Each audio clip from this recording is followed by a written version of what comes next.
Perfecto. Perfecto. Yo estoy con un comunicador. ¿Cómo está? Yo estoy muy bien. Qué bueno, qué bueno. Me alegra mucho y me siento... no quiero abochornarlo ni mucho menos, pero me siento honrado de que esté por aquí. Bueno, compartimos el sentimiento porque yo estoy honrado de haber sido invitado a esta conversación que promete ser agradable. Ay, Dios mío. A mí se me hace difícil el tema de manejar las expectativas de la gente. Esperé a que tuviéramos al aire para hacer este disclaimer porque yo estoy seguro que mi abuelo va a escuchar este episodio y si me oye el episodio completo tuteándolo, me va a decir, usted tiene que tutear a Homero. ¿No le molesta que lo tutee? No me molesta. Perfecto. Me hace sentir más cómodo. Perfecto, Sí. Pues, qué bueno de verdad tenerte por aquí. Yo tengo que acostumbrarme ahora. Pero qué bueno tenerte por aquí y yo tengo muchísimas cosas aquí que quisiéramos hablar. Pero sí quiero atreverme a destacar algo que estábamos hablando antes de empezar. Que yo te decía, no hay algo que quisiera que destacar, que haya algo importante que comunicar, que no sea, que quizá no se quede. Pero antes de incluso yo terminar la frase, me puedes preguntar lo que quiera. Yo no es que yo estoy convencido de eso, porque tú eres un hombre de la prensa. Tú sabes que alguien me recomendó que no dijera eso. ¿Y por qué? Porque de alguna manera uno consiente entonces que las preguntas giren alrededor de cualquier tema de su vida privada. Sí. Y la verdad que me pareció juicioso en el mundo de las entrevistas políticas tradicionales. Pero estas conversaciones, que me imagino yo, buscan ser más humanas, claro, más cercanas. Bueno, yo pienso que puedo decir perfectamente, pregúntame lo que quieras. No, y aquí hay algo que ha sido lo característico y es por lo que yo creo que la mayoría de la gente que llega aquí se siente cómoda cuando se sienta, es que son conversaciones sin ninguna agenda. El que llega aquí, de hecho, ya yo estoy que cuando viene cualquier político de cualquier partido, pues me cuido mucho hasta de lo que me pongo, porque la gente está pendiente a todo. Yo tenía un t-shirt verde ahí que no me lo quise poner, porque no es o gris o negro, que no manda ningún mensaje. No, está bien. Sí, sí. La semiótica, el mensaje simbólico, es importante tenerlo en cuenta en la comunicación. Hay muchas cosas que yo quiero preguntar. Vamos a pasar por muchos caminos y vamos a hablar hasta de actualidad, que hay cosas que quiero comentar también de actualidad. Pero yo, preparándome para la conversación, escuchaba una entrevista con mi amiga Catherine Hernández. Eso fue usted empezando... Muy personal, sí. Sí, empezando el puesto prácticamente. Así es. Y estaba enfermo de una terrible gripe. Yo te lo iba a decir. Hice un esfuerzo extraordinario, porque no le quería quedar mal, pero claro, yo estaba mal. Te lo iba a decir porque sí, se notaba en la voz, en todo. Y Catherine preguntaba en esa entrevista, porque tomando el rol Homero, cambió también el nombre del puesto y creo inclusive que el nombre de la estructura organizacional. Hasta desapareció. Bueno. A la fecha de hoy ya no existe esa posición. Entonces, a Catherine preguntaba exactamente aquí sobre el nombre del puesto. Sí, era Apocopado DIAPE, sí, el acrónimo. Dirección de Información, Análisis y Programación Estratégica. Un nombre larguísimo para un departamento que tenía la responsabilidad de hacer la estrategia del gobierno y de los funcionarios más importantes. Súbame aquí un poquito esto. Espera, aquí, déjame ver. No se preocupe, yo lo arreglo. Okay. Aquí... Sí, aquí se vale todo. Eso es lo que me gusta de esta comunicación, que es menos acartonada que la televisión tradicional, que no se podía hacer esas cosas. Ay, no. El dueño, no el director, no el dueño del canal salía. Pero así Catherine... se llamaba esa institución. Déjame decirte, a mí me tocaba entrevistar a los responsables de esa institución. Sí. Y siempre me dio dificultad aprenderme el nombre hasta que tuve que desempeñar la función. Catherine decía del nombre del puesto y le preguntaba sobre eso. Y recuerdo que usted decía que se me va a hacer difícil, Homero, de verdad, tutearlo. Hasta ahí tutearte. Ahorita te acostumbras. No, bueno, después de yo tomarme quizá 2 tragos de esto, me suelto. Pero Catherine decía del nombre del puesto y tú decías que sí, que tú lo entendías bien porque eso estaba estructurado en torno al trabajo que se iba a hacer. Entonces, ¿ha cumplido esa expectativa y ese proceso? Definitivamente. Ya te dije que no existe, pero precisamente no existe por el esfuerzo de transformación que hicimos durante el año que estuvimos desempeñando la posición. Yo hice un planteamiento estratégico en 3 variables. Una, cambiar la calidad de los recursos humanos, calidad y cantidad, cambiar el soporte tecnológico, y 3, la estructura física que tenía la dirección. Bueno, logré eso y se optimizó tanto que llegué a la conclusión que no debería existir como una dirección independiente, y le propuse al presidente de la República que debía desaparecer mi cargo, que no se justificaba. Claro. Y que ya funcionaba a la perfección y se había reducido tanto que bien podía ser un departamento de otra dirección. Y se propuso fusionar la DIAPE, mi antigua dirección, con el DICON. Sí. Y se formó el DIECON. La función que tenía la DIAPE era de monitorear, si se quiere, la conversación pública y publicada, porque había un malentendido con esa función y se le asimilaba como una función de espionaje, pero sí. No, lo que hace es recopilar la información publicada para saber, medir, palpar la opinión nacional con respecto a todos los temas y poder responder como gobierno y como funcionarios a esas demandas. Porque es muy vital esa función. Eso te iba a preguntar, porque cualquiera en la política tradicional dominicana pensaría que es una herramienta de proselitista, es una herramienta de propaganda. Para nada. Pero ¿por qué es importante tener esa información de el termómetro y el sentir de la gente, de cuáles son las reacciones a X o tal medida, o el trabajo que se hacía desde ahí? ¿Por qué es importante? Es importante, como esta conversación. Si yo no te escucho y si tú no me escuchas, no hay un diálogo. Entonces no hay un intercambio de ideas, no hay un resultado. Entonces la democracia se basa en una conversación pública entre los ciudadanos y los que gobiernan. Entonces, la única manera de tú escuchar a millones de ciudadanos es a través de las herramientas que nos brinda la tecnología, que consolida la conversación pública y te dice lo que la gente está conversando. Sí. Por ejemplo, me dice si está conversando de los precios altos, si está conversando sobre la seguridad, si está conversando sobre el estado de las calles de sus barrios, y eso puede orientar entonces las políticas públicas en función del interés de la gente. Para eso es. ¿Se puede utilizar de otra manera más negativa o maliciosa? Sí, como todo, pero eso depende del responsable de la función.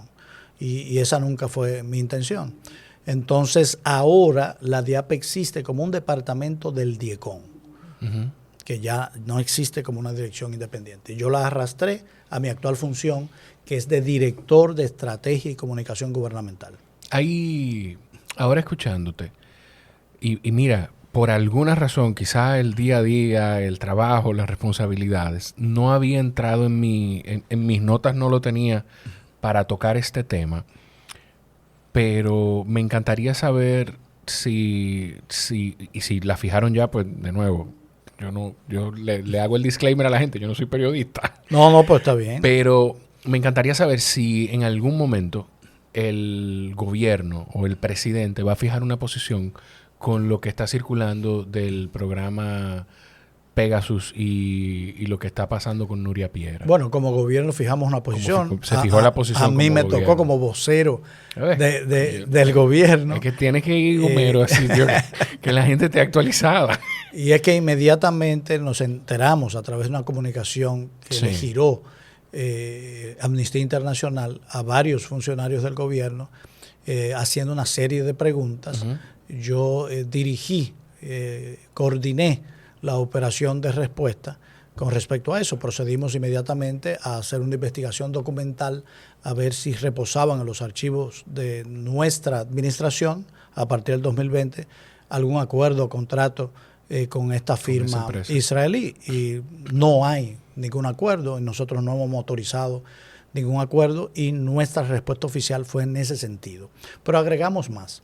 Agregamos la puntualización de que nosotros somos una administración comprometida con el respeto a los derechos humanos y a la libertad de expresión. Claro. Y en mi caso personal, que siempre viví de la libertad de expresión, mucho más. Entonces, la afirmación del gobierno fue ponerse a la disposición de todas las personas interesadas, en este caso la persona afectada, que es Nuria Piera, alguien que es amiga, claro, amiga mía, y una periodista admirada por mí y por todos los dominicanos, y a la que necesitamos haciendo su trabajo en total libertad, porque contribuye a la calidad de la democracia. Y la posición del gobierno es esa.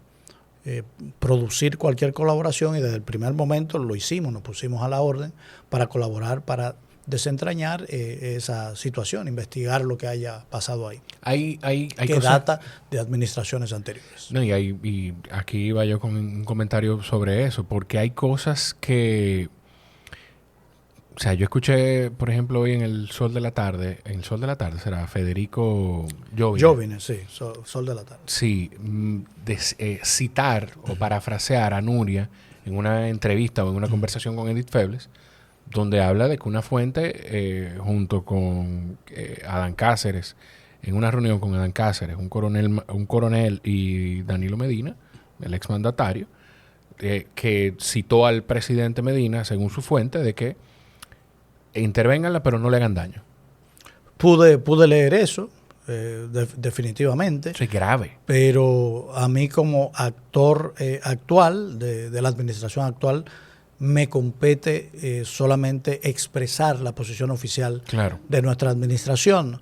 Corresponderá a otros estamentos del Estado Dominicano proceder a investigar cualquier denuncia ya directa o acción legal que interponga la periodista Nuria Piera. Pero como periodista también yo sí quiero garantizarte que, garantizarte que este gobierno está comprometido con la libertad de expresión, que no tiene ningún interés en darle seguimiento privado a los comunicadores y periodistas, porque creemos en que el ecosistema de medios trabaja para una democracia madura e institucionalizada como la que nosotros queremos construir. Nos apena y condenamos cualquier esfuerzo que se haga.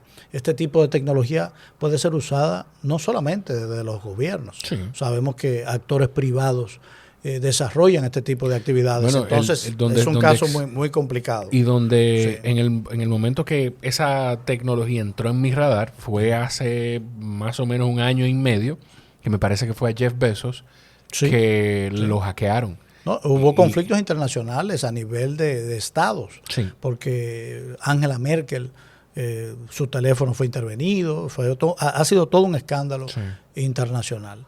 Este gobierno se mantiene equidistante a ese tipo de herramienta y no consta en nuestros archivos ningún esfuerzo en este sentido. Yo quiero que quede claro eso en esta administración. Y habrá que investigar de dónde emanan esos intentos. Claro, claro. ¿De dónde que te surge ese interés y esa pasión por la lectura? ¿Cómo tú conectaste con esa pasión por la lectura? Porque te escuché, yo trato de citar siempre los lugares de donde me nutro para prepararme las conversaciones, y hay entrevistas que escuché el episodio con Carlos Sánchez cuando salió, que me encantó. A mí también me gustó mucho. Escuché la conversación de G-Piano con los muchachos de G-Piano Podcast, y más recientemente pues escuché a Catherine de Siendo Honestos, que tiene todos los programas de Siendo Honestos que se transmiten en CDN, reposan en una biblioteca de audio de Spotify también para quienes lo quieran escuchar. Escuchando eso, yo sé que si hubiésemos tenido que terminar de preparar algo y el niño no hubiese estado aquí, tú te sientas en el mueble y abres Kindle y empiezas a leer, probablemente. Sí, es así. ¿De dónde viene eso? Desde que aprendí a leer, para mí la experiencia de desentrañar el significado de las letras, lo recuerdo, fue épico, fue magnífico, fue una especie de éxtasis. Sí, de éxtasis, así místico, como que wow, mira esto, tiene un significado. Y desde ahí quedé prendido, y mi primera lectura fue un Paquito de Batman que mi hermano me regaló. Y desde ahí en adelante he empezado a leer constantemente, diariamente, en todo momento de vacío.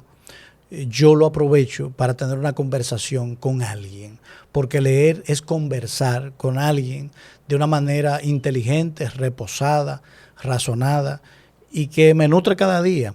Cuando no leo, yo siento que soy menos capaz, menos creativo en las respuestas que doy a los problemas cotidianos. Alimenta mi cerebro para generar respuestas. Yo leo con un sentido utilitarista. Aunque me da placer, Sí. mis lecturas me dan un inventario de ideas que yo puedo aplicar en mi día a día. Yo digo que leer es la manera de vivir 1000 vidas a la vez, que es mi aspiración. Absorber toda la experiencia humana Claro. en el estrecho tiempo que me toca estar en la Tierra. No he podido lograrlo, pero seguimos intentándolo. ¿Tú caes en algún tipo de tema? Porque, por ejemplo, uno en algún momento uno cae en un tema de motivación y empieza a buscar libros de motivación, pero no esta motivación que a veces puede ser hasta vacía, sino hasta de ciencia. Bueno, son etapas. Déjame decirte que en mi época de los 15, 16 años, sí, yo leía esa literatura de autoayuda, como se le conoce. Sí. Y es obvio porque uno está en una etapa de desarrollo, de afirmación de su personalidad, de búsqueda, de interés de mejora. Claro. Y más que yo fui influido por una idea que me vino a la cabeza. Yo me pregunté, ¿cuál era el hombre más perfecto? Me pregunté hombre en el sentido de humanidad, ¿verdad? Humanidad, claro. ¿Cuál es la expresión humana de perfección? Y bueno, y me contesté, aquel que tenga mayor cantidad de experiencias. Entonces, paso seguido, empecé a preguntarme cómo acumular experiencias. Experiencias de vida, ¿verdad? Claro. En la acción, pero la acción humana tiene una limitación de espacio y de tiempo. Entonces, por más esfuerzo que yo haga por acumular mucha experiencia práctica en mi vida, yo tengo una limitación porque no puedo hacer dos cosas a la vez. Entonces, el tiempo no me alcanzará para la diversidad de experiencias que yo quisiera acumular. Y entonces, ahí vino el secreto de los libros. Y uno de los géneros que más me gusta es la biografía. Sí. Biografía de grandes personajes, porque me permiten vivir la experiencia a través de la vida de otros y asimilarla y entonces aprender. Si yo me veo en una situación similar, ¿qué hizo fulano? ¿Qué hizo Prensejo? Yo tengo ese repertorio de soluciones, aunque sean tiempos diferentes, países diferentes, culturas diferentes, épocas diferentes, porque hay una constante. Los seres humanos somos similares. Sí. Siempre. La naturaleza humana no cambia, cambia el envoltorio. ¿Tú has intercambiado alguna vez algún libro biográfico con el presidente? Porque lo escuché en una entrevista, creo que A él le gustan las biografías también. Que le gustaban las biografías. A él le gustan. Sí, en su escritorio particular, él estaba lleno de libros de biografía. Yo siempre envidiaba cuando iba a reunirme con él en esa oficina, encontraba un nuevo ejemplar que yo no tenía. Yo de caramba, tengo que comprar ese libro, qué bueno. Mientras lo esperaba podía leer unas páginas que lo tenía en la mesa. No, nunca hemos intercambiado, si tú supieras. No, ni me ha regalado él, ni le he regalado yo. De Charles de Gaulle, ¿has leído? Sí. A mí me llama mucho la atención. Es uno de mis personajes favoritos, Charles de Gaulle. Hay una anécdota que me encanta. Es cuando Winston Churchill, visita Francia en medio de la derrota, casi de la rendición francesa ante los ataques alemanes. Sí. Fue una visita nocturna y Charles de Gaulle era uno más entre el grupo que estaba ahí de los generales, y Churchill llega saludando a todo el mundo, y cuando llega a donde Charles de Gaulle dice: el hombre del destino, y lo saluda. No lo había visto, esa frase. No sabía lo que iba a pasar, pero yo siempre he dicho, porque ha pasado mucho a grandes hombres eso, de que un genio identifica a otro genio solamente con verlo. Sí. Entonces, a Churchill algo le movió y dijo: el hombre del destino. Así fue. Esa noche, precisamente, se estaba debatiendo si Francia debía rendirse ante Alemania o no, De Gaulle era defensor de pelear hasta el último hombre, pero el mariscal Pétain, un héroe de la Primera Guerra Mundial, no tan heroico, Sí. decidió la rendición. Y De Gaulle huyó precisamente a Inglaterra y correcto. consiguió el apoyo de Churchill, y lo demás es historia. Su discurso de la resistencia, donde él dijo, yo soy Francia, y le pidió a todos los franceses que fueran a luchar bajo su dirección. En poco tiempo tenía un ejército de 100.000 hombres. Y efectivamente se convirtió en el hombre del destino para Francia. Sí. Un gran político. A mí me llama mucho la atención, yo me lo topé en un libro que no he terminado de leer, que se llama La psicología del dinero, Psychology of Money. Y este libro se parece mucho a otros de otro autor que me gusta, porque lo que hace es enseñar cosas relatando vivencias de personajes históricos. Y cita la segunda parte de lo que tú relatabas.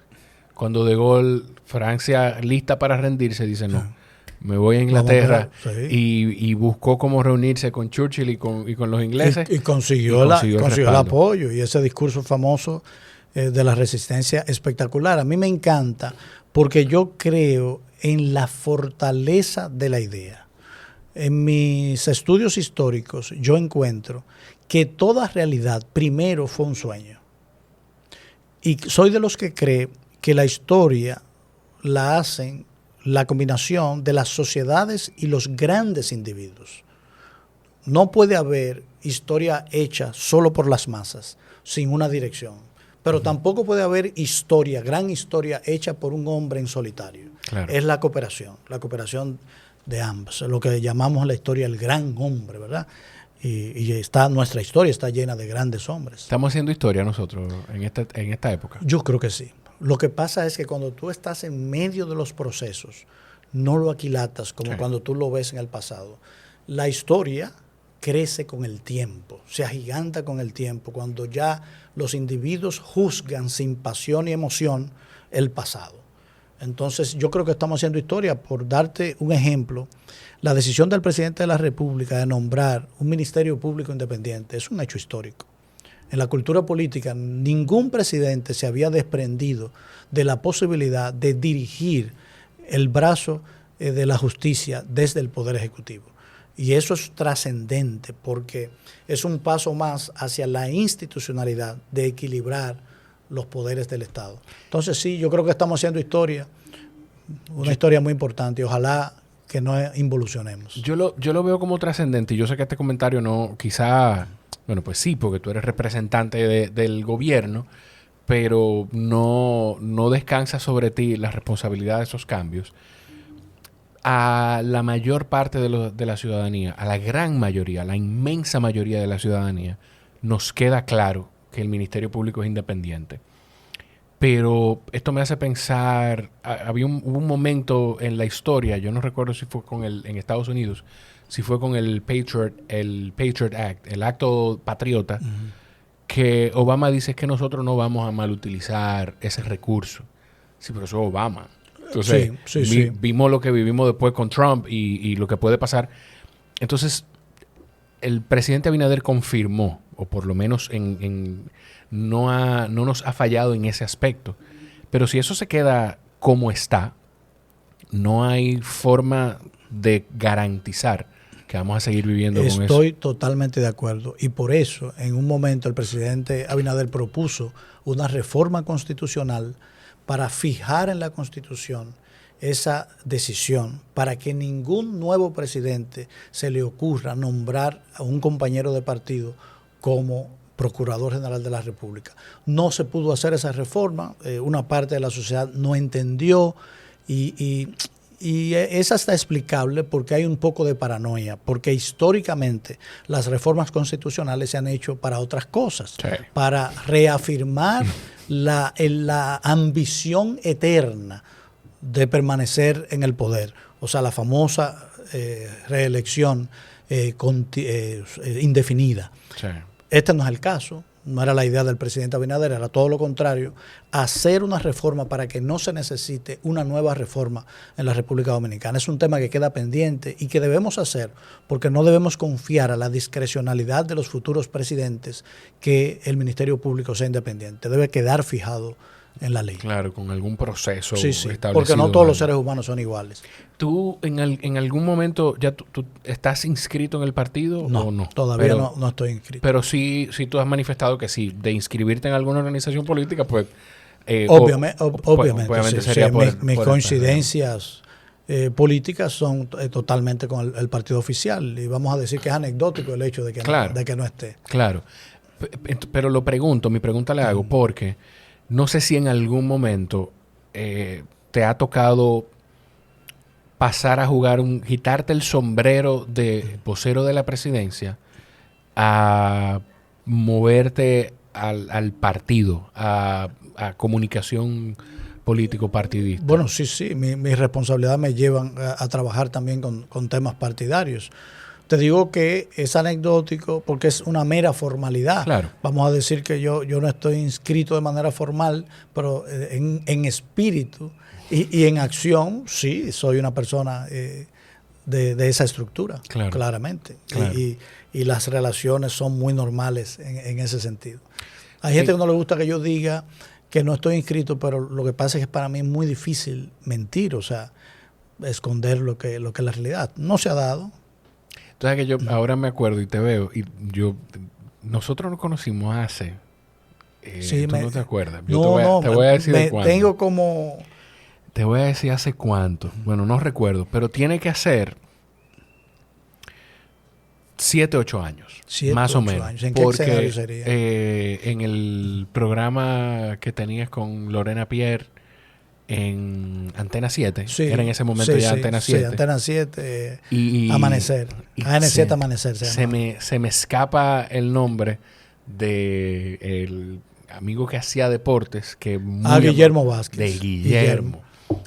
Lo que pasa es que Guillermo hace muchas cosas. Como entrevistado? Sí, Guillermo. Y lo recuerdo porque en algún momento... ¿Y cuál fue el motivo? Yo estaba hablando... yo hacía deportes. Yo hacía comunicación de deportes. Y recuerdo porque en algún momento llegamos incluso a hablar de algo que pasó ¿Era por con Alex Rodríguez. O algo? No. ¿Era por béisbol? Pudiera ser por uno del Clásico Mundial. Yo creo que sí. Hace dos versiones. Pudo haber sido, sí. Pudiera ser. Pero yo te veo y ni los años, ni la presidencia, ni el oficio te han caído encima, pero... Ni me han caído encima, ni me han cambiado interiormente. Y me gusta esa experiencia, porque yo me llegué a preguntar, a lo largo de mi carrera, yo conocía muchas figuras antes de llegar al poder, y luego una vez llegaban y notaba esa transformación. Sí. Y es algo muy hablado en la República Dominicana, la cultura del cambio de las personas que de repente de ciudadanos pasan a funcionarios. Y yo me llegué a preguntar, caramba, a mí me pasaría lo mismo. Yo siempre dudé de que me pasara lo mismo porque la unidad de vida, la consistencia de tu personalidad debe mantenerse, no importa en el escenario que tú estés. Bueno, pues ya yo estoy aquí, tengo 3 años y me siento exactamente igual como estaba sentado en AN7 Amanecer cuando tú me viste. Lo que ha cambiado es la responsabilidad, claro, la función, y a mí me gusta decir que yo soy una persona ordinaria en un servicio extraordinario, pero no se me olvida que soy una persona ordinaria, normal, y me comporto como tal. Hago lo mismo que hacía antes, de la misma manera. Sí. Y no siento que eso sea excepcional tampoco, sino esa es la manera de ser humano. Claro. ¿En qué momento tú sabías o supiste o intuiste que te ibas a convertir en servidor público? Yo sé que aquí no estamos acostumbrados a hacer este tipo de pausas, pero si eres de los que te disfrutas el contenido, es muy importante que escuches este mensaje, porque Mr. Home es uno de los principales responsables de que este espacio y este contenido siga creciendo. Si estás preparándote para comprar tu primer apartamento, para comprar una segunda vivienda, o quizás vives fuera de República Dominicana y quieres invertir en el país y no conoces los beneficios de invertir en República Dominicana, o simplemente necesitas una asesoría inmobiliaria para saber qué tienes que hacer para prepararte y comprar tu primera propiedad, pues solamente te hace falta la asesoría de Mr. Home. Los puedes encontrar en @MrHomeRD o en www.mrhome.com.do. Te lo digo de nuevo, www.mrhome.com.do. Mr. Home, una asesoría inmobiliaria diseñada a tu medida? Hay una palabra, vocación, le dicen, que significa un llamado. Sí. Yo te tengo que decir que desde siempre yo sabía que iba a terminar en lo público. Okay. Y mi vida es una especie como de escalera que va subiendo hacia un destino específico. O sea, te mentiría si te digo que nunca me lo imaginé. Sí, yo me lo imaginé, pero siempre retuve, o sea, me cohibí de hacerlo en situaciones que yo entendía no eran mi momento. Pude haberlo hecho muy temprano, hasta cuando tenía 20 años pude haberlo hecho. 25, 30, 35, pero yo siempre me refrenaba y decía, no, esto no se parece a mí, esto no es lo que yo quiero. Hasta que, evidentemente, yo estoy gobernando con mi generación. El presidente de la República es alguien de mi misma edad, con una visión similar.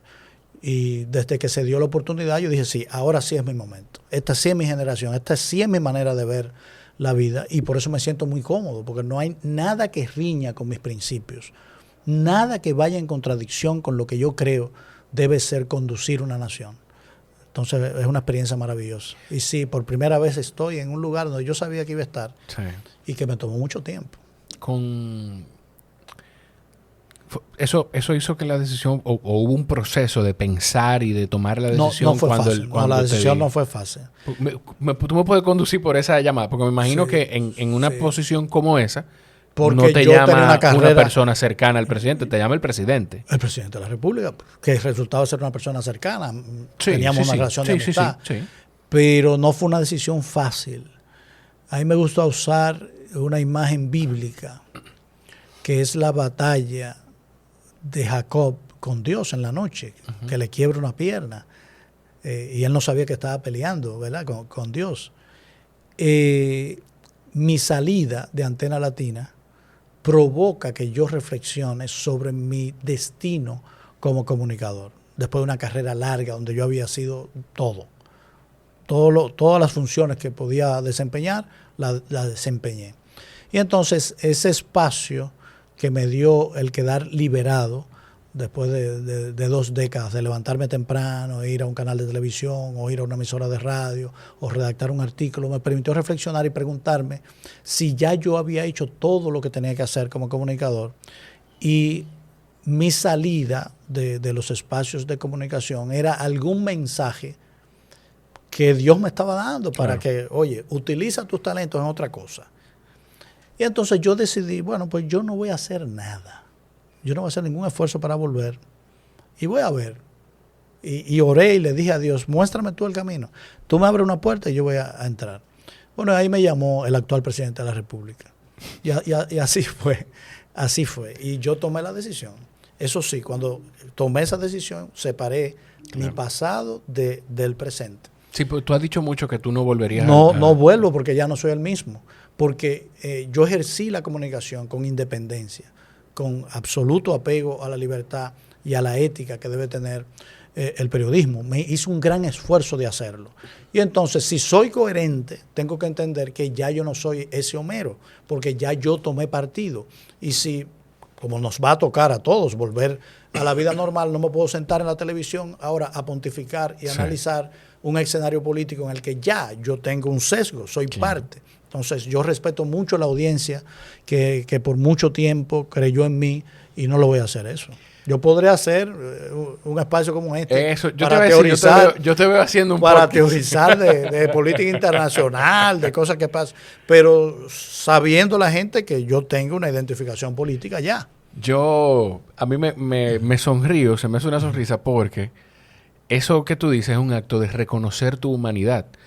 Porque tú dices el sesgo, pero no es que tú te vas para ahí con plena conciencia de voy a defender todo lo que haga el Partido Revolucionario Moderno. No, yo es que tú estás reconociendo que aunque tú quieras ser independiente, sí, que lo sería, ya la gente diría, pero tú eras vocero y además inconscientemente quizás te puedes retraer en algún momento con algo. Sí. O sea, con cosas con las que hay espacio para retraerse, porque hay cosas con las que definitivamente, pues, por Dios. Claro. Aunque hay una clase de descarado en medios de comunicación, pero eso lo dije yo, no lo dijo Homero. A mí algo que me hace que como ciudadano y como comunicador, de nuevo, yo nunca, ni siquiera cuando yo hacía deportes, me definí como periodista. Porque yo digo que el trabajo periodístico es demasiado serio. Y no es que yo no le ponga seriedad a esto, pero el periodista trabaja mucho para Sí. el verdadero periodista trabaja mucho para poner hacia afuera cualquier cosa.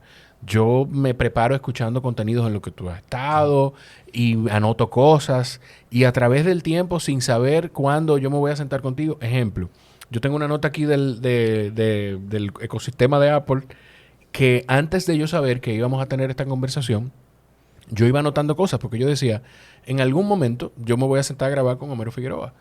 Igual, si yo puedo ir a mi teléfono a las notas, y yo tengo una nota con tenía una nota o tiene que estar ahí todavía con Johnny Ventura, porque yo decía, en algún momento yo me voy a sentar a grabar con Johnny Ventura. Tengo una nota con el Pues tú presidente. estás siendo periodista porque te estás preparando con rigor. Porque ser periodista es seguir una metodología. Bueno. Si sigues la metodología, eres periodista. Si vas a la universidad y sacas un título de periodista y no sigues la metodología, no lo eres. Vivimos en otra época. Sí. Sí, vivimos en otra época. A lo que iba con eso, que me he extendido demasiado para hacer esta pregunta, es que como ciudadano y como comunicador, esto no le va a gustar a muchos amigos que están en medios de comunicación, pero a mí me hace ruido. Ni siquiera, no hablemos de presupuestos. La publicidad estatal. Yo todavía no comprendo instituciones que hacen publicidad que no es, o sea, que sí, que es importante que se vea el trabajo, pero invertir tantos recursos para que el trabajo que se está haciendo, que es el trabajo que se debe de hacer, sí. se vea, que la gente lo reconozca. Hay una línea muy delgada entre eso y utilizarlo como propaganda política. Esta es una conversación muy interesante. Me toca mucho porque tengo que decir que mientras yo ejercí la comunicación desde el ámbito privado, yo no tuve nunca publicidad pública, pero tampoco condeno o condené a aquellos que la tenían. A un amigo que me recriminaba la cantidad del presupuesto, que dicho sea de paso, nuestro presupuesto es menor. Mucho menor. Sí. Mucho menor. Sí. Mucho menor. Es un 20% de lo que era antes. Un 20% de lo que era antes. Sí. Antes se gastaban cantidades fabulosas. Las cantidades que yo manejo se pueden ver grandes porque las hemos consolidado. Antes estaba dispersa en varios ministerios o oficinas y nosotros la hemos consolidado y se ve una mayor cantidad que el DICOM anterior. Pero el DIECOM es otra cosa. Esa hay una diferencia importante. El DIECOM es responsable de todo el gobierno. Sí. De hecho, entonces, dicho sea que con eso, por eso es que se hacen esos, porque yo tengo entendido que por lo menos una vez a la semana tú te reúnes con todos los directores de comunicación de todas las instituciones. Nos reunimos y permanecemos en un diálogo permanente. Hay un departamento, yo tengo un director especializado para mantener coordinado a todos los directores de comunicación. Entonces, el tema de la cantidad, un amigo me recriminaba que todavía es mucho. Yo digo, sí, mira, puede ser cierto. Y si yo juzgara como Homero Figueroa, el presupuesto fuera cero tal vez, como Homero Figueroa. Sí.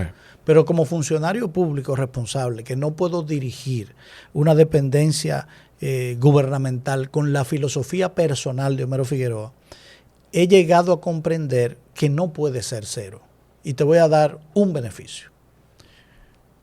La publicidad pública mantiene el 60%, en ocasiones el 70% del ecosistema de medios en la República Dominicana. Pero eso... Si fuese cero, si fuese cero, no existieran más de la mitad de las emisoras de radio, más de la mitad de los canales de televisión. Pero ¿qué tanto de ese 60% mero se restringe? No porque el gobierno lo pida, sino porque entienden que deben cuidar Ahí voy. Caí en un gancho. Ahí era que tú querías llevarme. Sí, no, porque es claro, y eso yo lo he meditado. Claro, acércate por favor el micrófono. Sí, yo lo he meditado. Es como un cuchillo. El cuchillo es una herramienta. Sí. En manos de un carnicero, puede hacer cortes espectaculares que nosotros compramos y asamos a la parrilla. En manos de un asesino es terrible, Sí. porque elimina la vida. El dinero es así y la publicidad es igual. En las manos correctas, con la filosofía correcta, hace un bien colectivo. Porque si tú distribuyes ese presupuesto de una manera generosa y amplia, sin ver la afiliación, Sí. el compromiso, sin menoscabar la opinión individual de esos actores que reciben, tú estás haciendo un bien colectivo. Ahora, el tema es que eso depende evidentemente de la persona y de los gobiernos. Yo, en mi gestión, he inaugurado un sistema, no lo creen porque la cultura está tan impregnada, y yo me río cuando oigo acusaciones a la libertad de expresión. No ha habido gobierno y no ha habido director de comunicación que deje en mayor libertad a los medios de comunicación y a los actores que este gobierno. Nadie puede decir que Homero Figueroa le ha llamado para limitar su opinión. Ni siquiera cuando hablan en contra de mí yo les llamo para corregirle, ni para decirles. Es lo contrario. Hay personas que me han criticado, yo me he sentado con ellos a conversar. Estábamos Porque bromeando yo con lo de acepto. Gepiano y en Gepiano se hizo una broma y un chiste Pero que ese soy yo. empezó Dante Sí. pidiendo disculpas. Sí. Y yo, no, que tú no tienes que disculparte. Claro que no. Claro. Porque eso es lo que tenemos que crear, un ecosistema libre donde se digan las cosas que los actores, los comunicadores y periodistas quieran decir. Que se equivoquen, pero que se equivoquen no por malicia o compromiso o mandato, sino por la limitación humana. Y eso es lo que yo he instaurado. Y es porque lo que estoy haciendo es lo que yo practicaba. Yo no admitía que nadie me dijera qué hablar. Nadie se atrevió nunca a sugerirme eso. Jamás. Entonces yo mal haría sugiriéndole a los demás qué decir. Entonces hemos dejado en libertad y están en libertad. Esos reclamos de quejas a la libertad, el menoscabo, eso puede ser un caso aislado, pero no es política de este gobierno. No es política de este gobierno. Y ese es un bien que hace el presupuesto. Reducido, como está, no puede ser cero, no puede ser cero. No, yo no creo que deba ser Porque cero la democracia tampoco. necesita medios de comunicación. Sí, no. Y hay que mantenerlo. Y de hecho. Y hay países donde el sector público invierte obligatoriamente. Por ejemplo, la BBC es un ente público. Sí. Ahora, funciona porque nadie quiere manipularla. Ahí es que está. Es el compromiso de los individuos con la democracia. Si somos verdaderos demócratas, tenemos que aceptar que nos critiquen, que nos lleven la contraria, que todo. Sí. Yo prefiero los excesos de la libertad a la censura. La cantidad de gente que se ha sentado ahí. Yo creo que voy por una línea correcta de invitados, porque la cantidad de gente que se ha sentado ahí que dice exactamente eso. Yo voy a defender tu derecho. Eso lo dijo. Yo estoy seguro que se le atribuye a John Stuart Mill. Él lo citó. Que voy a... Tienes derecho... Voy a defender hasta la muerte tu derecho... Tu derecho a tener tu propia opinión. Sí. Algo por ahí. Ahora no la recuerdo la cita exacta. Sí. Pero es complicado porque la costumbre hace ley, lamentablemente. Creo que veces. no estoy de acuerdo contigo. Exacto. Sí, pero sí. defenderé tu derecho a tener tu propia opinión hasta la muerte. Sí. Algo así. Sí. Pero me gusta también como tú aclaras, se le atribuye, porque así mismo hay... Yo estaba escuchando hoy... sí, porque él lo cita en un libro que se titula Sobre la libertad. Ok. Pero creo que Voltaire lo dijo Sí, mucho es tiempo Voltaire. antes. Sí, Es Voltaire. Porque Voltaire recuerdo a lo Ernesto dijo. Jiménez Sí. decirlo ahí, que fue Voltaire. Tiene toda la razón, es Voltaire. En algún momento tú dijiste que era obsesivo. En alguna de esas conversaciones que yo escuché. ¿Por qué? Bueno, sí, porque con lo que a mí me gusta, soy constante, sí. Hay algunas personas que dicen que por leer tanto, yo tengo una enfermedad con los libros. Pero yo soy como los qué niños. bonita enfermedad. Tú sueltas a los niños en una juguetería y ¿cuál es su reacción? Quieren todos los juguetes, se le ilumina el rostro y están felices. Sí. Si tú quieres verme a mí así, suéltame en una librería. De hecho, yo tengo una técnica de recuperar el equilibrio ante cualquier situación agria de la vida. Cuando estoy preocupado por algo, yo voy a una librería y solamente pasear entre libros, hojear, leer un párrafo, me calma y me devuelve la felicidad.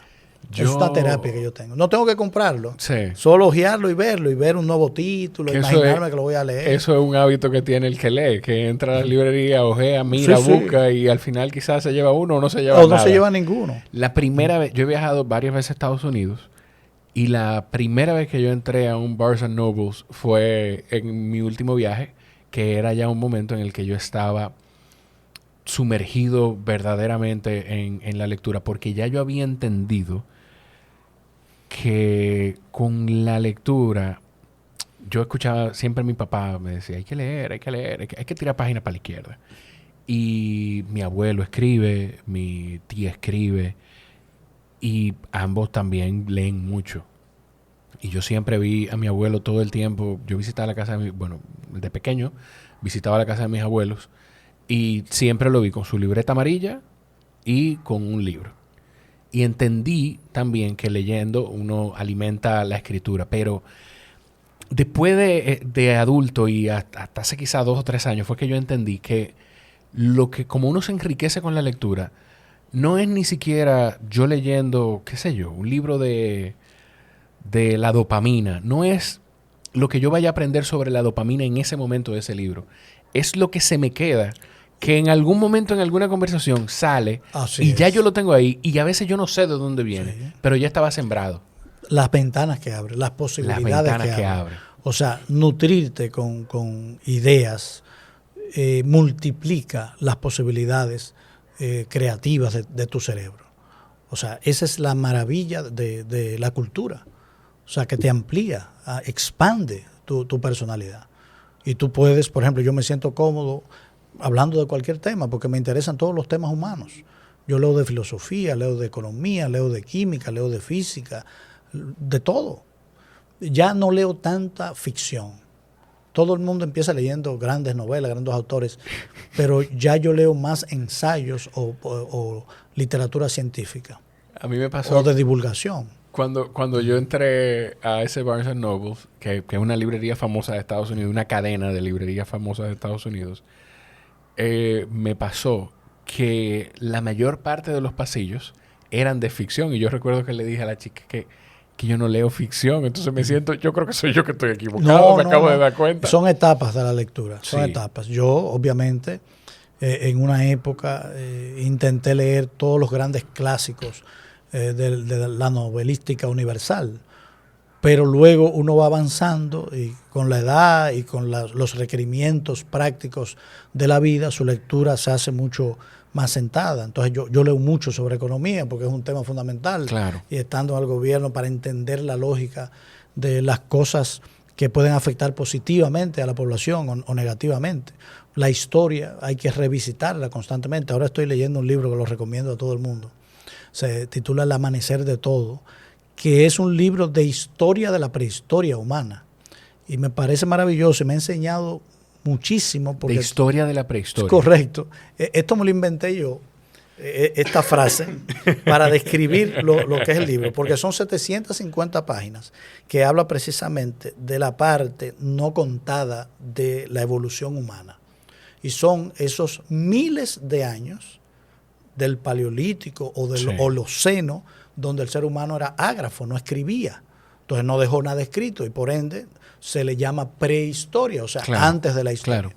Entonces yo hablo de la historia de la prehistoria. Estos autores tienen una idea que me impactó, porque nosotros tenemos un prejuicio de ese hombre prehistórico como alguien simiesco, poco evolucionado e incapaz de razonar y pensar como nosotros. Y estos autores, uno un paleontólogo y otro un antropólogo, desarrollan toda una tesis contraria y dicen, no, el ser humano desde que es ser humano reacciona como tal. Un hombre de hace 40,000 años era tan autoconsciente como nosotros hoy y lo demuestra con una serie de de análisis y estudios científicos sobre culturas antiguas. ¿Cómo se llama el libro? El amanecer de todo. El amanecer de todo. Lo estoy buscando porque quiero El amanecer de todo. Citarle El amanecer de todo, una nueva historia de la humanidad de David Graeber y David Wengrow. El Graeber murió el año pasado, lamentablemente. Pero es un libro para leer en reposo, porque es escrito por dos científicos del área paleontológica y antropológica. Está muy bien redactado, pero tiene información tan novedosa que hay que leerlo reposado. Por ejemplo, es un tema que a mí siempre me preocupó cuando leía Hobbes y cuando leía Jean-Jacques Rousseau, el tema de las dos perspectivas del hombre. Hobbes decía que el hombre era un lobo para el hombre, que éramos eminentemente malos. Y Rousseau hablaba de un hombre ingenuo, dañado por el medio, por la sociedad, que éramos intrínsecamente buenos, pero que la sociedad nos dañaba. A mí siempre me pareció sospechoso esa posición radical. En las épocas de ambos, uno el siglo XVII, otro el siglo XVIII, era plausible porque la ciencia no había evolucionado tanto, pero hoy en el siglo XXI tenemos conocimientos que ellos no tenían. Pero yo cuando leía jovencito esas dos tesis, yo sospechaba, porque comparaba con la realidad, yo decía, pero esa no es la visión que la realidad me da. Yo no veo a un ser humano totalmente bueno. Claro. Porque en mi experiencia me encuentro con personas que tienen cosas buenas, pero que actúan como personas malas. Claro. Pero tampoco lo veo totalmente malo, porque hay personas que pueden ser tipificadas como malas, pero tienen rasgos positivos. Bueno, estos autores en su introducción hablan sobre eso, sobre la idea de superar esa dicotomía y entender que ser humano es la capacidad de hacer un consenso entre el mal y el bien, que vivimos constantemente haciendo un ajuste. O sea, que todos en nosotros anima la posibilidad de mal como la posibilidad de bien. Entonces, es el ejercicio autoconsciente de tú decidir quién domina el que determina. Entonces, el mal y el bien está en nosotros, en todos nosotros. Algo que desde el punto de vista religioso ya lo sabíamos. La Biblia nos lo dice, pero la ciencia lo refrenda. La ciencia actual. Entonces, vivir la aventura de la historia desde esa perspectiva te hace entender cómo hemos evolucionado y cómo hemos llegado hasta acá y sobre todo, cómo vamos a sobrevivir, qué tenemos que hacer para sobrevivir. Porque estamos en un momento de la historia, donde se nos pide al ser humano como especie un rediseño de su civilización. Ya hoy sabemos que para sostener el consumo de 8.000 millones de habitantes, como lo tenemos hoy, se necesitan 5 tierras. 5 planetas tierras. O sea, imagínate tú que el 30% de la población que hoy vive por debajo del nivel de clase media, ascienda a la clase media y empiece a comprar teléfonos, televisores, a consumir. El planeta no tiene capacidad para responder a esa demanda. Vivimos en una realidad finita. Entonces, ¿qué quiere decir? Que vamos a tener que revisar los elementos, las variables fundamentales de nuestra civilización. Por ejemplo, en economía, la idea del crecimiento infinito y continuo. ¿Puede la economía crecer indefinidamente para satisfacer todas las necesidades? Yo creo que no, porque los elementos que son la base de nuestra economía son finitos. Por ejemplo, el combustible, ¿de dónde sale? El petróleo. Claro. El petróleo no es infinito. Tú me dirás, sí, pero el hombre es inventivo y ciertamente es creativo. Ya tenemos los carros eléctricos. Ya la civilización puede moverse del combustible fósil hacia la electricidad o hacia otros modelos energéticos. Bueno, pero eso va a ser una revisión y va a determinar un cambio en nuestra civilización. Y tal vez lo que nos parece normal ahora, por esa capacidad creativa que el hombre ha demostrado a lo largo de cientos de miles de años, vamos a rediseñar la civilización y vamos a tener otros imperativos. Por ejemplo, la ropa. ¿Cuánta ropa hay que tener? Sí. Eso. Sí. Por ponerte un ejemplo. Sí. Sí. Un ejemplo sencillo puede ser que entendamos que no podemos presionar los recursos de la tierra y que vestir todo de blanco, de gris o de negro con una franelita sea suficiente. Y que no se necesita, exacto, que no se necesita 10 camisetas de una cosa y 8 de... Sí. Cosas como esas. El libro te va a llevar a esas reflexiones. A mí me gusta mucho, lo voy a buscar, porque el libro con el que yo digo que me reconcilié, pero mentira, yo antes decía que me gustaba leer, pero mentira, o sea, yo ahora me di cuenta que me gusta la lectura de verdad, fue Sapiens. De Noah Yuval Harari. Yuval Noah Harari, correcto. Bueno, ese libro lo tienes que leer porque de alguna manera ellos escriben este libro y en la introducción dice como una respuesta a la visión que Noah Yuval Harari da sobre ese hombre antiguo. Que ellos dicen que él como historiador, o sea, no experto en el área antropológica, da una imagen muy simplificada del hombre. Y a mí me encantó porque a mí me encanta Sapiens. Entonces, la lectura de ambos libros te da una perspectiva correcta. Pues ahora sí que lo voy a leer porque a mí me encanta, a mí me gusta Sapiens y me gusta poner a prueba las cosas que yo creo que sé y que creo que entiendo. Tú decías de los cambios y hay un cambio que en algún momento llega en la humanidad. Yo no sé si tú has escuchado sobre esto o has visto o te has empezado a investigar sobre esto. Y es que Elon Musk incluso habla de que va a llegar un momento en el que nosotros vamos a tener que poner un aparatico que probablemente para yo entender lo que tú quieres decir o lo que tú estás pensando, no tenemos que hablar. Que vamos a poder estar de alguna forma... Una especie de telepatía tecnológica. Sí, pero que va a llegar a través de... A mí me da hasta miedo decir la palabra de un chip porque ha estado asociado a quién sabe cuántas conspiraciones. Sí. A mí me llegaron a tratado yo de 12, 13 años de el chip, de la señal de la bestia. O sea, pero de alguna forma la tecnología y la humanidad nos va a llevar hasta ahí. Y hay un podcaster que yo consumo mucho, que es Joe Rogan, que él dice que él le da miedo llegar ahí porque es un punto de la historia al que vamos a llegar y en el que vamos a tener que tomar una decisión de si aceptamos eso y vamos hacia adelante o no lo aceptamos y nos quedamos detrás. Porque imagínate que yo me ponga un chip que me dé acceso a la capacidad que tiene la inteligencia artificial y a toda la información del internet y del mundo y tú no lo tengas. O sea, te quedaste atrás. Va a haber otro nivel de desigualdad. Exacto. Tenemos desigualdad social, desigualdad económica, pero entonces ahí va a haber una desigualdad en capacidad intelectual y ese hombre súper sabio puede convertirse en un azote para los otros que no tengan acceso a eso mismo, lo que nos obliga, porque él dice, vamos a llegar ahí. No necesariamente.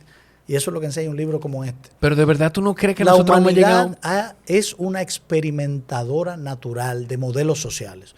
Entonces, nosotros decidimos cómo va a ser el futuro.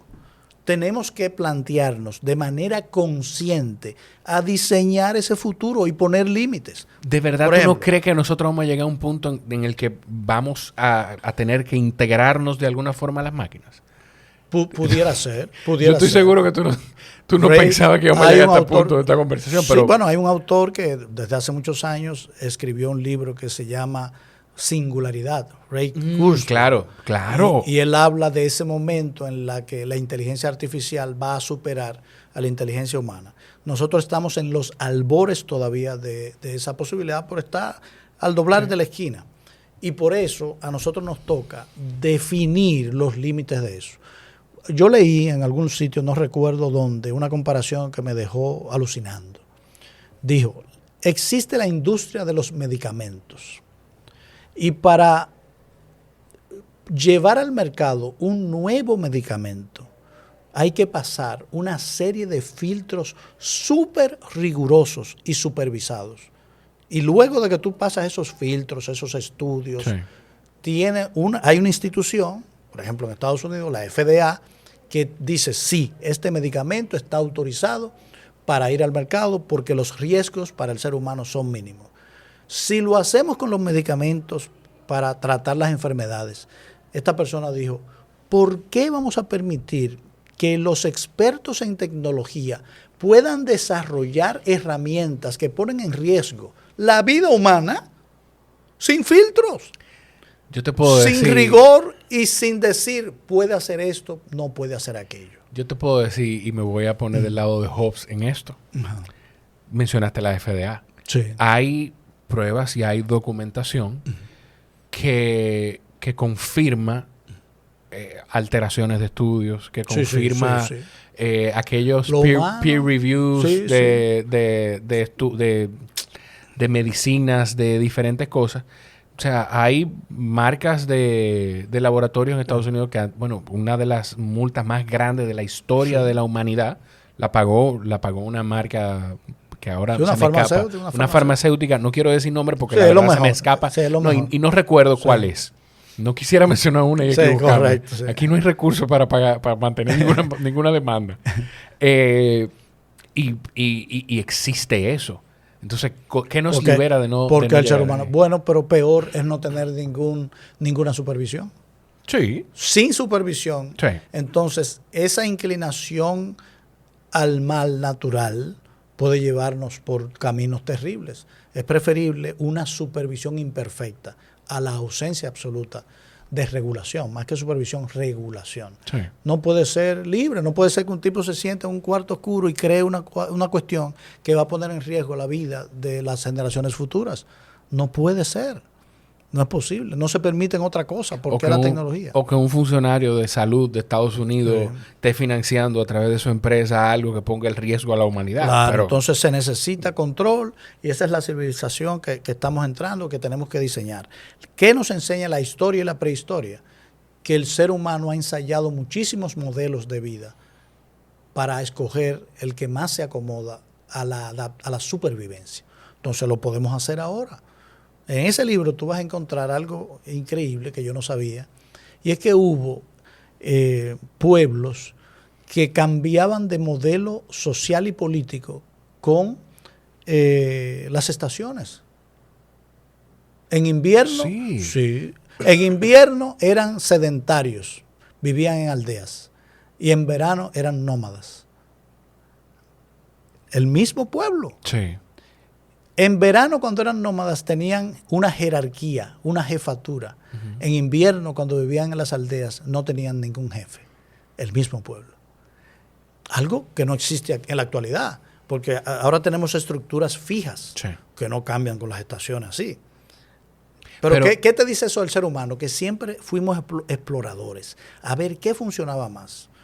Todos esos estadios del cazador-recolector nómada, que luego se convirtió en el agricultor sedentario, pasaron miles de años de experimentación, de un retorno al nomadismo, de una prueba de la agricultura, hasta que se fijó el modelo agrícola. Sí. Así nos va a pasar a nosotros. Nos va a pasar a nosotros con la tecnología. Vamos a tener que... Sí, yo creo que... Bueno, y si no creyéramos que en algún momento va a haber, cuando llegue el peligro o se aviste el peligro, habrá un alto, pues, ¿qué hacemos? Si no tenemos algo de esperanza. Lo que yo sí creo en que tenemos que ser prudentes, pero yo no creo en el alarmismo. Claro. Porque la historia nos enseña qué pasa con las innovaciones. Y me viene a la memoria los albores de la revolución industrial que generaron el mismo pánico que esta revolución de la inteligencia artificial. Cuando el hombre descubrió que las máquinas podían hacer labores que hacían los seres humanos, por ejemplo, en la industria del hilado, en la industria textil de Inglaterra, todos los obreros se sintieron amenazados por las máquinas de hilar. Y se desarrolló incluso una corriente que se llama los luditas, que se dedicaron a protestar contra las máquinas e incluso a hacer actos terroristas, rompiendo y quemando las máquinas para que no le quitaran sus empleos. Sí. ¿Y qué pasó? El mundo... O sea, que este momento de terror de la inteligencia artificial... Es parecido porque la inteligencia artificial, hay un empleo, son cientos los que se pueden ir. Sí. Pero, ejemplo, una sala de redacción, para hablarte en términos periodísticos, puede desaparecer con ChatGPT, que hace notas de prensa excelentes. Sí. Puedes redactar una crónica perfecta con la corrección de un individuo. Exacto. Entonces ya tú pones 5 computadoras y 3 y un corrector de estilo y sustituye toda una redacción. Entonces es obvio que causa temor porque nuestro modelo de vida está amenazado. Por eso tenemos que ser creativos y sacar el máximo partido de la ventaja humana, que es esa, la capacidad de innovar, de crear nuevos mundos. Pero también nosotros tenemos una desventaja como humanidad en este momento.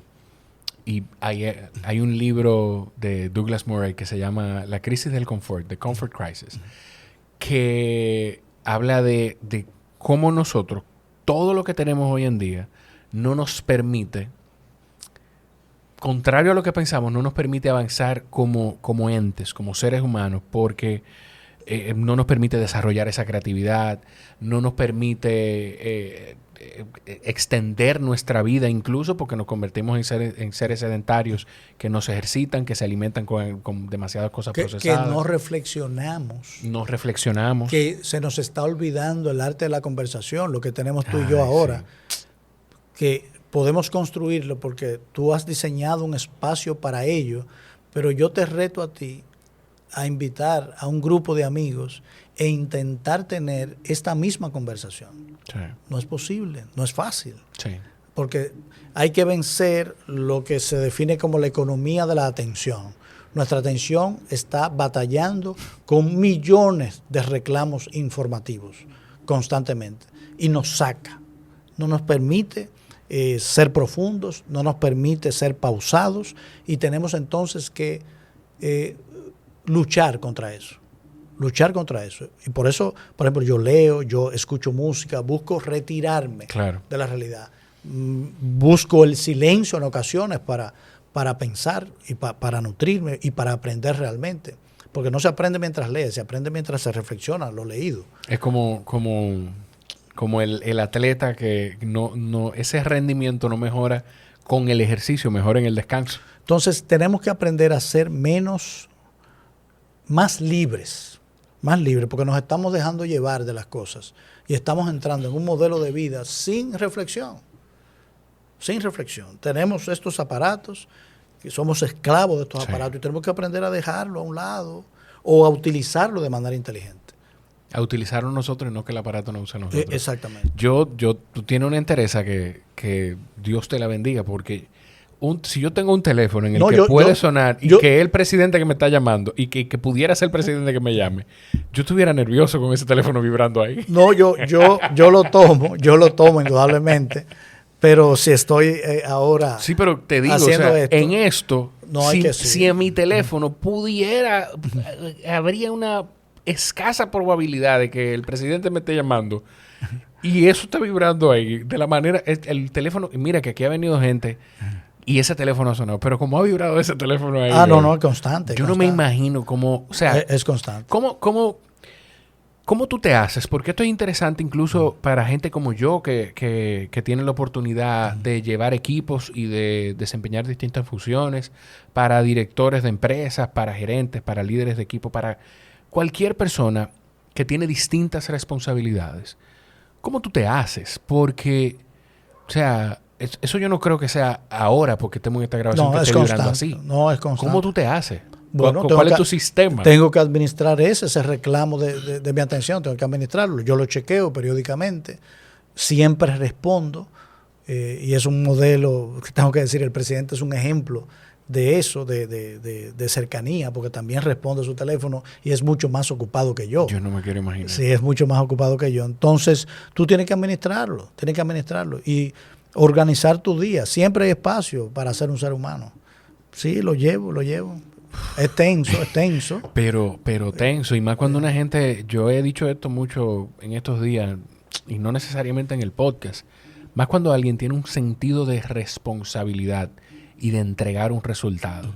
Es difícil. Sí, es un reto. Pero también alimenta mucho el espíritu cuando tú lo logras, cuando tú consigues un resultado positivo. Paga todo el sacrificio. Sí.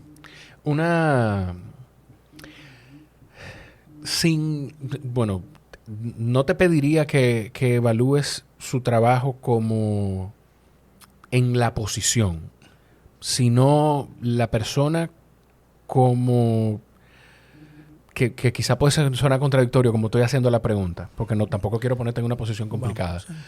Pero no necesariamente evaluar su trabajo en el tiempo que ocupó la posición de director de DICOM, pero como estratega de comunicación, digamos, de Roberto Rodríguez Marchena. ¿Cómo lo ves tú? Yo lo conozco hace mucho tiempo, coincidíamos en el mismo canal cuando yo trabajaba en Diario Libre, él tenía su programa ahí. En OnTV.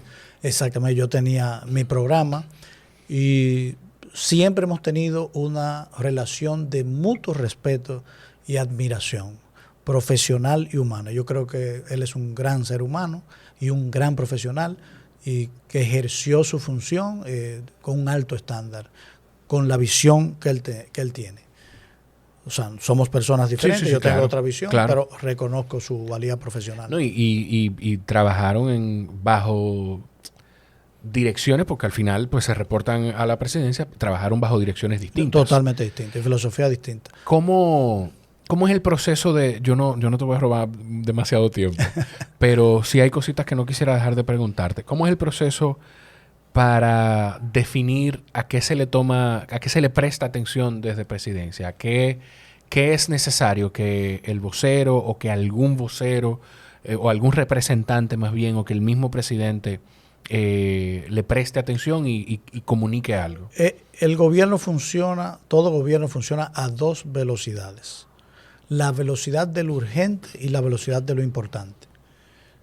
Todo hay que atenderlo, pero indudablemente que la urgencia hay que atenderlo, sin dejar de prestar atención a eso que es importante, que lleva mucho más tiempo construir. Entonces te diría que mi día a día comienza con una revisión de lo urgente y dentro del espacio de manejar las urgencias, manejar los temas de mayor aliento, lo importante, a dos velocidades. Y para tomar la decisión de, por ejemplo, comentábamos dentro de mi ingenuidad de no haberme dado cuenta de que ya el gobierno había fijado una posición con el tema de Pegasus. ¿Cómo se toma la decisión de nosotros tenemos que intervenir en esto? Intervenir en el sentido de fijar una posición. Tenemos que hacer una locución sobre esto. Lo hace el presidente o lo hace Homero, pero hay que hacer una locución. ¿Cómo se toma todo depende del nivel de los temas. Hay miles de temas que reclaman la atención del gobierno diariamente, pero no todos ameritan una respuesta inmediata o de alto nivel.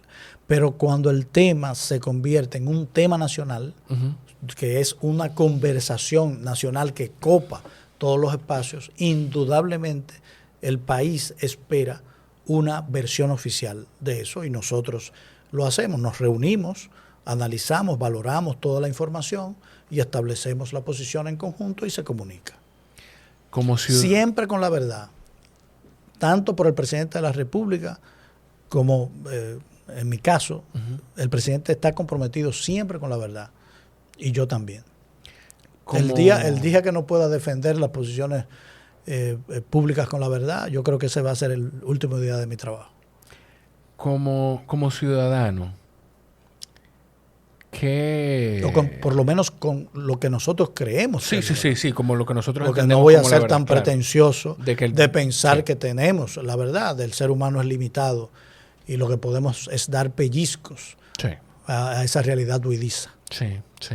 Como ciudadano, ¿qué te hizo sentir o pensar? Yo, quizá por mi formación y por las experiencias que escucho de gente cercana a mi abuelo, porque hay cosas que yo he sabido de que vivió mi abuelo en la época de los 12 años y demás, que no son ni siquiera contadas por él. Sino por si acaso tu abuelo es Rafael Charrúa. Claro. Claro. Rafael. Amigo mío. Sí.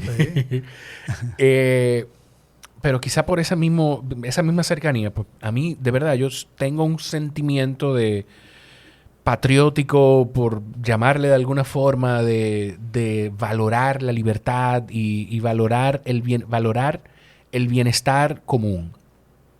Y a mí me tocó mucho el primer discurso del presidente.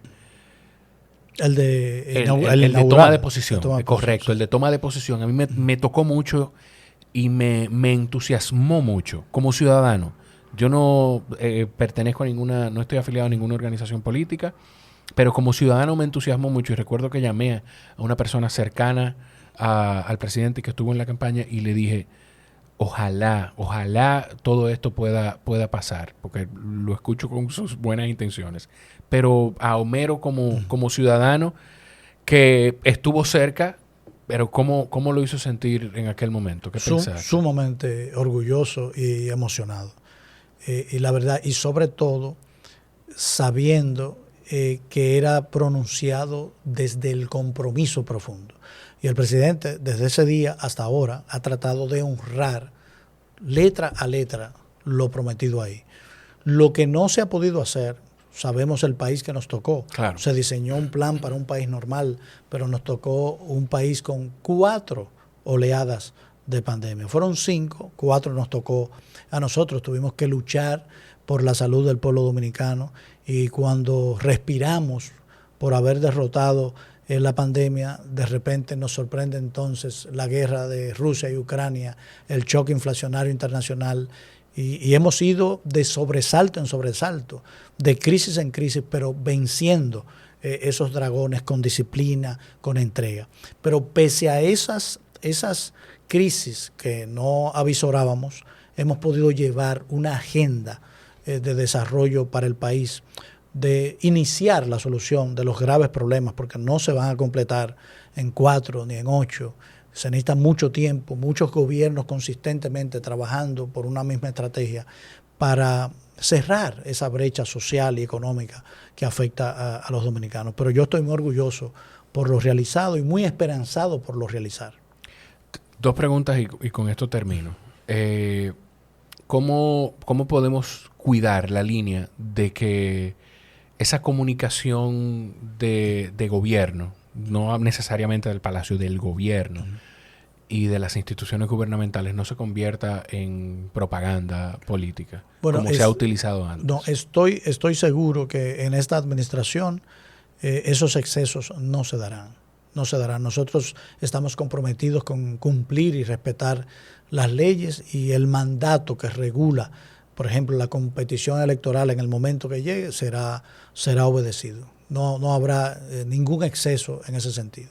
Y hasta ahora lo hemos hecho, porque nosotros hacemos una comunicación, pero siempre el centro es hablar sobre las políticas públicas.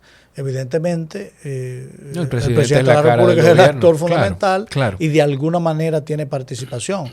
Pero creo que de alguna manera hemos trascendido la clásica celebración personalista. No creo que este gobierno tenga ese rasgo. El presidente es muy sencillo y cercano. Sí, yo no es nada creído. Nunca lo fue así. Y sigue siendo igual que siempre. Yo lo creo así. Tú dijiste que ni en 4, ni en 8, ni en pocos años se corrigen. Llevará décadas, problemas décadas. Pero dentro de este proceso, yo estoy haciendo esta pregunta muy consciente de que la respuesta final no la tienes tú. Pero dentro de este proceso, el presidente tiene una opción de ir por 4 años más de gobierno. Así es. La Constitución se lo permite. La Constitución se lo permite. Desde afuera, yo siempre he pensado, tengo la visión del presidente Abinader como la de los presidentes norteamericanos, que los primeros 4 años trabajan, pero son un poquito conservadores con algunos cambios, y los últimos 4 años de mandato son más agresivos porque... Eso es su legado, el momento es su legado. Correcto. Pero y en un país institucional, que ya tú no aspiras, porque la Constitución dice nunca más, ya tú das el todo por el todo para dejar el país que sueñas. Lo que me hace ruido de esto es que él todavía no haya fijado una posición cuando en un momento... Quizá estoy siendo injusto porque no lo recuerdo a él específicamente criticar esto, pero hubo un momento en el que el presidente Medina tenía al país y a la población y a todo el sistema dominicano en ascuas porque no terminaba de fijar una posición. Lo recuerdo. Entonces, me hace ruido que el presidente Abinader todavía no haya dicho... Bueno, es un caso diferente. El presidente está aprovechando los plazos que las leyes le dan para tomar una decisión final. Mientras eso llega, está gobernando, está cumpliendo su misión principal, que es gobernar estos 4 años. Porque ¿cuál ha sido la historia? del país. Presidentes que ganan 4 años y inmediatamente al día 1 empiezan a buscar los próximos 4 y no hacen nada con los 4 que le dieron. Este no ha sido el caso del presidente Abinader. Estamos día a día concentrados en trabajar y sacarle provecho a estos 4. Y en su momento él dirá si continuará o no. Y le tocará al pueblo dominicano decidir si merece continuar. Sí.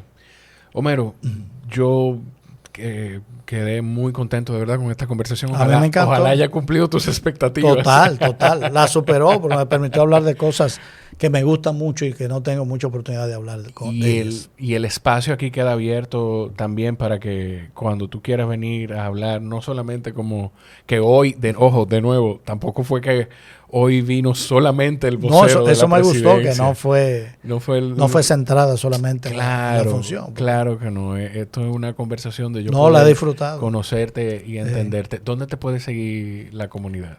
Bueno, a través de mis redes sociales, Homero Figueroa, en Twitter, Instagram, TikTok, en todas, YouTube, estoy donde quiera. Constantemente dando información de interés público. En ocasiones a cosas personales. Sí, porque los servidores públicos somos seres humanos. Sí. No estamos en una película, somos seres humanos. Y es importante. ¿Hay algún, ya tú recomendaste este libro, pero algún otro que sea importante que tú creas que la gente no puede dejar de leer, que el ser humano no puede pasar por este plano terrenal sin leer ese libro? Wow, qué pregunta. Qué difícil. Sí, o algunos, difícil, no sé. Que difícil porque son muchas opciones, pero me dices uno que la gente no pueda dejar de leer. Mira, hay uno de Steven Pinker. Es un lingüista norteamericano. Y yo creo que es un libro que debemos leer porque la gente olvida los principios que fundaron la modernidad y la posmodernidad. Y se titula En defensa de la ilustración. Steven Pinker escribe un ensayo rescatando esos valores de la época histórica que se llamó la Ilustración, donde el ser humano descubre las fuerzas del progreso humano, la razón, la ciencia, el humanismo, como elementos fundamentales que construyeron nuestra cultura. Yo recomiendo ese libro porque tenemos que rescatar esos valores, defenderlos, porque eso nos trajo hasta aquí, hasta la libertad, y eso va a proteger nuestra libertad y nuestra humanidad en los años por venir. ¿Y una biografía? Una biografía. Vamos a ver. Ya hablamos de Gaulle, ya hablamos de Charles de Gaulle. Hay una biografía que a mí me encanta, es una de mis favoritas. Yo creo que todo el mundo debe entender y comprender Napoleón Bonaparte, de Stefan Zweig. Ok, Napoleón Bonaparte de Stefan Zweig. Sí, porque también hay que ver el autor, porque el ángulo que toma de la biografía. No, esta es, perdón. Búscalo, sí, tranquilo. Lo voy a buscar porque mi memoria me traiciona. Fouché de Stefan Zweig. Esta es de un biógrafo que me gusta mucho. Búscalo ahí tranquilo. Que también, pero mira, no lo pregunté, pero que me intriga también saber en qué momento hiciste las paces con leer digital. Se me olvidó. No, porque no lo voy a buscar. Ese autor, caramba. Mira, yo suelo tener de que buena memoria. No, pero si te acuerdas me lo compartes y lo sí, te buscamos, lo porque estoy seguro que me van a escribir. Ahorita me acuerdo, montándome en el vehículo, ahorita me acuerdo. Pero de verdad que muchísimas gracias. Un placer. Un honor inmenso. Y a ustedes que llegaron hasta aquí, pues recuerden compartir el episodio. Cuando lo hagan, etiqueten a Homero Figueroa en cualquier red social. Ya me acordé. ¿Cuál es? De Emil Ludwig. Napoleón Bonaparte de Emil Ludwig. Yo sabía. No está tan mal mi memoria. Ya sabes. Pero somos humanos, se nos olvidan cosas. De eso se trata. Los quiero mucho. Nos escuchamos en la próxima. Bye, bye.